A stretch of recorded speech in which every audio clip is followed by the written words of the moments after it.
амар инээдтэй түүхий ярьж өгье. Манай эрэгтэй найз одоо миний бүр багасаа найзсан нэг эрэгтэй найз байдаг байхгүй.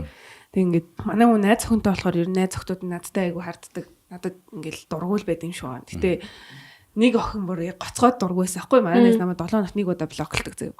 Йоо за. Тэгэл байж байгаа л реквест явуулал андаа цаа чи ичжээ. Sorry man мэдээгүй явж исэн байна гэлдэгдэг. Тэгэхээр за зүгээрээ гэл би нэг амар найз охинтой нүрсэлтүүд байх надаа ямар шаардлага байхгүй шүү дээ. Тэгэл окей гэл хайчдаг. Тэгээ байжсэн чинь нэг өдөр ингээ манай эрэгтэй найз надлуу ингээ чат бичээл ингээл бүтээр ингээл гайгүй ингээл бичээл байждаг байхгүй. Тэгснэ ингээл мань одоо өстө энэ охинтой амар хэцүү байна.